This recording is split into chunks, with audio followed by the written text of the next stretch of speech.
So, ladies and gentlemen, today we need to talk about linear equations. What are linear equations? When you graph them, it's a straight line. It produces a straight line. That's obvious. You can graph any equation by using an input-output table. What else? We're not going to worry about this guy too much. We'll worry about this tomorrow and the next day. But this bottom one is very important. Linear functions do not have variables multiplied together. Don't have variables in the denominator. Or don't have exponents besides an invisible one on any variable. So reflecting on this last truth right here, we could take a look at 1, 2, 3, and 4, and 5 and decide if we have linear functions or if they're actual lines or they're not lines. So on number 1, would you guys say that that's a line or not a line? So number 1 is not a line. Let me just put NL right there. NL, not a line. Okay? Number 2, do you have, wait, before I move on to number 2, the reason why it's not a line is because you have a variable squared. And remember, you cannot have exponents on any variables. And right here you have the exponent of 2 on the variable x. Now, it wouldn't matter if the 1 had a square on it, because 1 squared is 1. But because that variable has a square, it's no longer a line. How about number 2? Is number 2 a line? Yes. Yes, it is. So let's write down line on number 2. Now, why is it a line? How do you know it's a line? Well, if you look at the details up here on these notes, does it have a variable in the denominator of a fraction? No, there's no fractions here. Does it have an exponent on any of the variables? No. Does it have any variables multiplied together? No, it doesn't have x times y. So this is definitely a line. Moving on to number 3. Number 3, what is it? A line or not a line? It's actually not a line. Now, why is that? If you look at the notes again, it says you don't have variables in the denominator. You guys see this? This is a fraction. There's a denominator, and there's a variable down there. So that's not a line. So we gotta look out for these things right here, guys. You cannot have variables multiplied together. You cannot have variables in the denominator, and you cannot have variables with exponents. Any variables with exponents. So those are all the things that you're looking out for. If any of these happen, then you don't have a line anymore. It's not a linear function. It's not a line. So number 4, is number 4 a line? Yes, it's a line. So line.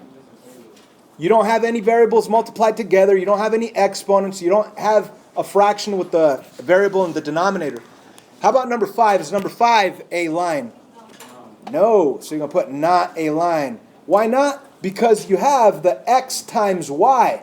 That's 2 variables multiplied together. And it says you cannot have variables multiplied together. So I hope we understand that first part. It's the first part of our homework.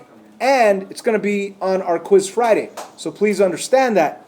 Now, this next section, slope-intercept form, that's actually, as it says here, actually 2.4. We're not on 2.4 right now, so I'm not going to worry about this right now. And that's practice on 2.4. Let's not worry about that right now. But this is standard form, and this is what we do want to worry about. Okay, so let's review what standard form is. What is standard form? It's simply the way the equation looks. You have a capital AX plus a capital BY equals capital C. Now, what is A, B, and C? What's this guy, this guy, and this guy? Those are just numbers. And specifically, they're integers. Now, what does an integer actually mean? It means that you can't have decimals or fractions. It could be positive, it could be negative, but you want nice numbers. You don't want it to be a fraction or a decimal. So A, B, and C are not fractions. So if you have a fraction, you have to multiply everything by the denominator to get rid of that fraction. Also, some books want the A value to be positive.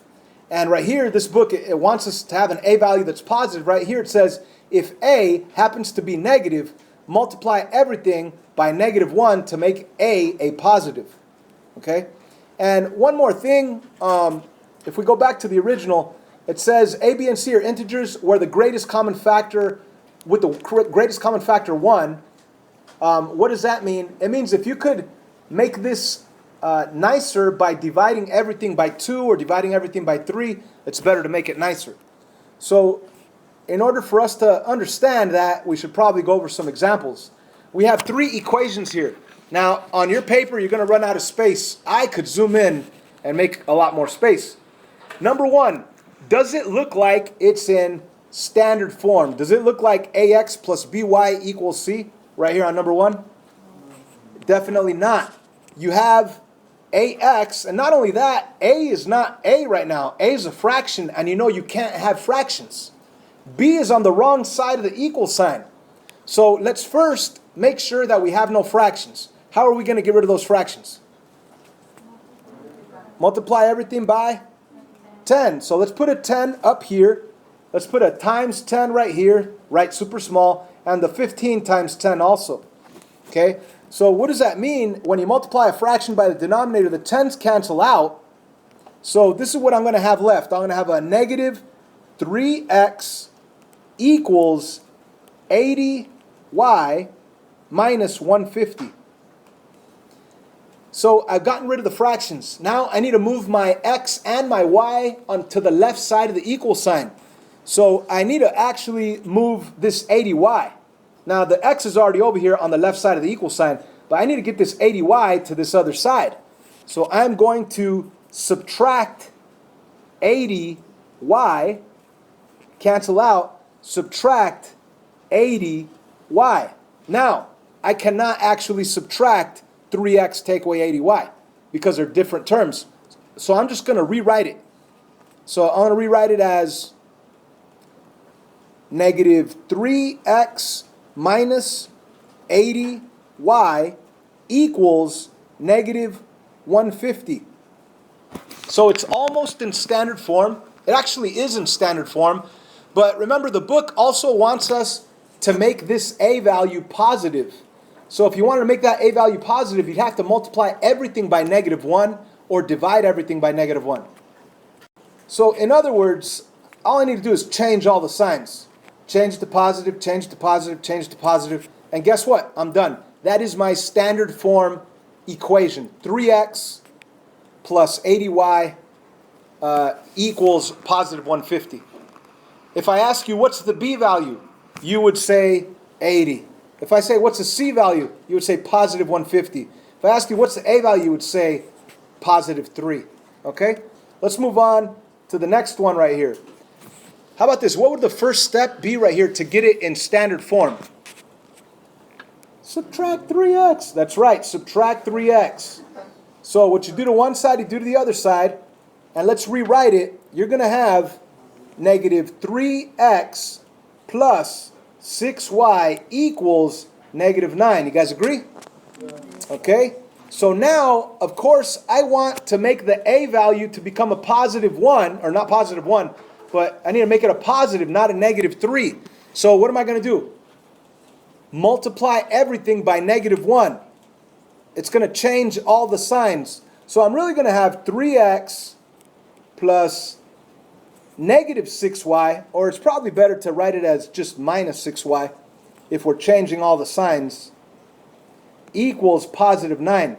Now that's standard form, but on the notes above it says if you could simplify it, simplify it.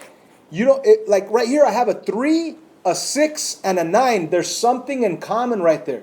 You could factor out the multiple of 3. Or in other words, you could just, because it's an equation, you could divide everything by 3. Divide by 3, divide by 3, divide by 3. And that'll make it the easiest form, or easiest equation, x minus 2y equals 3. And that's your easiest standard form equation. Pregunta. So, we do have another example over here. How would I rewrite that in standard form? Well, I first need to multiply everything by 3, don't I? Yeah. Multiply by 3, you write up there, it cancels. Multiply by 3, you're going to get 9. Multiply by 3, you're going to get 6. So you're going to have 6x minus 9y equals 2. And guess what? You're done. That's it. Standard form. That's it.